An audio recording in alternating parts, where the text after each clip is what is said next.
हे गायज कसं काय. तर मी रोहित शिर्के, तुम्हाला तर माहितीच असेल. तर मी आज एका विषयावर बोलणार आहे. 2021-22मध्ये जे लॉकडाऊन पडलं होतं, त्या लॉकडाऊनमध्ये सगळे गावी आलेले. सगळे म्हणजे जेवढे मुंबईला राहायचे, आणि मी गावीच राहायचो, गावीच शिकायला होतं ना, त्यामुळे. आणि सगळे आले. आता बोललो घरी बसून तर कंटाळायला लागलेला, म्हणून सगळ्यांना घेतलं आणि जांभळाला वगैरे आम्ही गेलो. फिरलो, खूप फिरलो. आडी नावाची जागा आहे. आडी म्हणजे समजून घ्या, मला त्याचा प्रोनाऊन्स येत नाही. आणि त्या जागेवर गेलो आणि तिथे 2 जांभळी होत्या.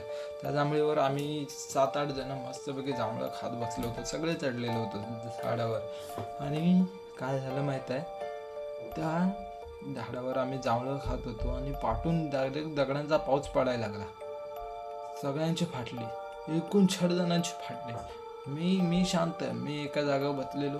मी हल्लो नाही, हू ना की चू नाही केलं. मी तिथंच थांबलो. सगळ्यांची कान फाटली. ते डायरेक्ट सगळे झाडावरून उड्या घालून पळाले. मी तिथंच बघत होतो कोण नक्की आहे. मला ते हेच करायचं होतं, नक्की कोण आम्हाला आमची चेष्टा करतं, म्हणून थांबलेलो.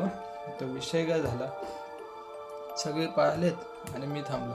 त्या दगडी पूर्ण माझ्या इथे फांद होत्या, त्या फांदींना लागत होत्या. जरा नाही तर माझं डोकं फुटलं असतं. पण मी थांबलो. शेवटी सगळे पुढे गेले आणि दगडांचा पाऊस थांबला. आणि नंतर मग सगळे परत आले. आम्ही इकडे तिकडे बघितलं कोण आहे का, तर कोण दिसलं नाही आम्हाला. म्हणून आम्ही तिथून सगळे गुल झालो. कारण मला पण भीती वाटायला लागली. मी डायरेक्ट बोललो, राहू द्या, माझ्यामुळे तुम्हाला काहीतरी व्हायचं, चला तुम्ही सगळे. म्हणून आम्ही निघालो.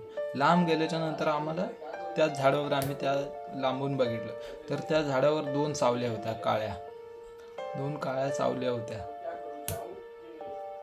खूप बेकार. मोबाईलने झूम केलं तर मोबाईलमध्ये काही दिसतच नव्हतं.